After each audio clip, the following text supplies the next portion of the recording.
उत्तराखंड के पहाड़ों की आवाज, आपकी आवाज। खबर हरिद्वार से। आज उत्तराखंड संस्कृत विश्वविद्यालय द्वारा 10वां दीक्षांत समारोह मनाया गया, जिसमें कि उत्तराखंड के राज्यपाल द्वारा कार्यक्रम में शिरकत की गई। विश्वविद्यालय के कुलाधिपति होने के नाते राज्यपाल द्वारा शोध छात्र व अपनी कक्षा में विशेष उपलब्धि हासिल करने वाले छात्रों को डिग्रियां प्रदान की गई, जिसमें गोल्ड मेडलिस्ट रहे शिक्षा शास्त्र के छात्र कमलेश पुरोहित का कहना है कि आगामी दिनों में विश्वविद्यालय से निकलने वाले छात्र व अन्य छात्रों द्वारा बताया गया कि समाज में नए आयाम स्थापित करेंगे। विश्वविद्यालय की भूमिका मुख्य रूप से काफ़ी अहम है। उत्तराखंड में और देश हित में विश्वविद्यालय की भूमिका काफ़ी योगदान सराहनीय कार्य रहा है।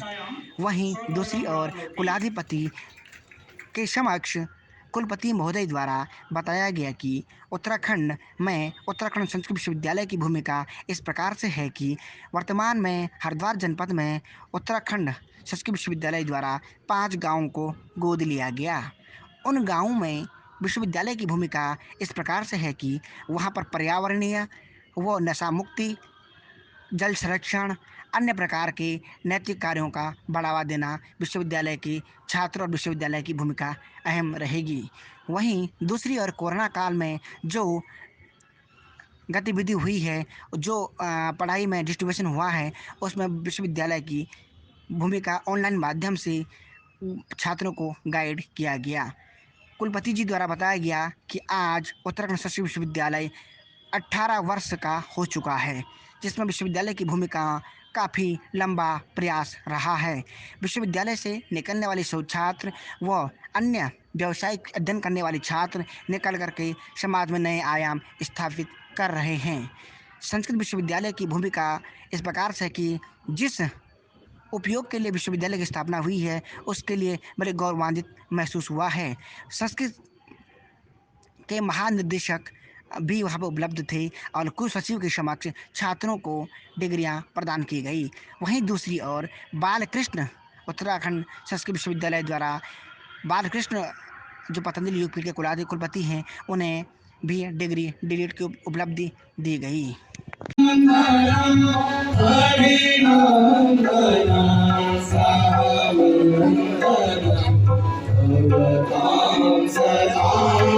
संस्कृति और इतिहास को पता करने के लिए संस्कृत का ज्ञान होना अनिवार्य है। आज ऐसा लगा कि जैसे ब्रह्मांड के मंदिर के अंदर में एक कार्यक्रम हुआ, जिस प्रकार शंख के वादन से शुरू हुआ कार्य, जिस प्रकार मंत्रों का उच्चारण हुआ, इस प्रकार पूरा ही प्रोग्राम आज संस्कृत में कंडक्ट किया गया। ऐसा लगा कि संस्कृत भाषा बहुत साधारण, सिंपल और एक मैं तो इस हद तक भी बोलूँगा कि ये सांसों का कृत है, ये आत्मा का कृत है। अगर किसी भी भारतीय को अपना संवाद करना है और उसमें आनंद, आत्मिक आनंद ग्रहण करना है, तो संस्कृत भाषा सबसे सुंदर भाषा है। मुझको ऐसा लगता है कि अभी समय आ गया है कि संस्कृत भाषा के ज्ञान को विज्ञान के साथ में जोड़कर देखना पड़ेगा। संस्कृत भाषा को और टेक्नोलॉजी को इकट्ठा मिलाना पड़ेगा, क्योंकि उत्तराखंड देवभूमि है और देवों की भाषा संस्कृत है। ऐसा लगता है कि हर एक उत्तराखंडी, हर एक भारतीय का ये संकल्प होना चाहिए कि हम संस्कृत को किस प्रकार इसका ज्ञान ग्रहण करें, इसका प्रचार प्रसार हो। मुझे ऐसा लगता है कि हमारे आज के जो दिवस था, इसके अंदर में 50% जो गोल्ड मेडलिस्ट और 50% PhD हमारी बेटियां थी। मैं अपनी बेटियों से रिक्वेस्ट करूंगा कि आप और भी नंबर में आगे आए, क्योंकि अगर आप संस्कृत को ग्रहण करेंगे, आप संस्कृत के ज्ञान में आएंगी, तो इसका जो प्रचार प्रसार और इसकी गहराई है अपने आप से बढ़ जाएगी। मैंने आज संस्कृत यूनिवर्सिटी को उनके बहुत ही अच्छे कार्यों और महत्वपूर्ण कार्य के लिए बहुत प्रशंसा की, क्योंकि जिस प्रकार से एक बदलाव आया है, एक संस्कृत के ज्ञान में संस्कृत के शोध में, संस्कृत के शोध और ज्ञान और एजुकेशन के लिए जो इंफ्रास्ट्रक्चर में इम्प्रूवमेंट की है, अपने आप को अलग ही तय की है। मुझे ऐसा लगता है कि आने वाले समय में संस्कृत का बहुत विकास होने वाला है। कभी कभी ऐसा लगता है कि अगर आप जर्मनी जाइए, बाल्टिक कंट्री जाइए, रशिया जाइए, अमेरिका जाइए, यूरोप जाइए, तो वहाँ संस्कृत का बहुत गहरा रिसर्च किया जाता है, ताकि इससे जो ब्रह्मांड की एक गूढ़, एक मूल, एक आधार वाली बात है, उसका सीखने से मिलता है। आज के दिवस में बहुत खुशी हुई कि आचार्य बालकृष्ण जी को डीलिटिया में अलग है, और ये हमारी जिम्मेवारी बन जाती है कि हम योग, आयुर्वेद, मरम की विद्या को, अपनी संस्कृति को और वसुदेव कुटुंबकम और ऐसे विचारों को पूरी दुनिया के साथ में साझा करें। आज बहुत खुशी हुई कि पद्म श्री पूरन सूरी जी को सम्मानित किया गया, डीलिट, और उन्होंने जो वैदिक शिक्षा है, जो सामाजिक सेवा और कल्याण किया है, वो अपने आप में एक अलग ही स्तर है। उन्होंने जो संस्कृत का प्रचार प्रसार किया है, जो इस ज्ञान के लिए पूरे जीवन का कार्य किया है, आज बहुत खुशी हुई कि हमारे ऐसे महानुभावों को हमने पूरे अपने संस्कृत यूनिवर्सिटी के परिवार से उनको सम्मानित किया। ये हमारे सबके लिए एक सौभाग्य की बात है। मैं हर एक भारतीय को मीडिया के थ्रू एक बात कहना चाहता हूँ, अगर आप सच्चे भारतीय हैं तो आपको संस्कृत का ज्ञान होना बहुत जरूरी है। और संस्कृत का ज्ञान जब आएगा आपको, जब होगा, जब आप इसकी जो मिठास है उसको जब महसूस करेंगे, तब हम अपनी भारत की सभ्यता, संस्कृति और असली इतिहास को जान पाएंगे।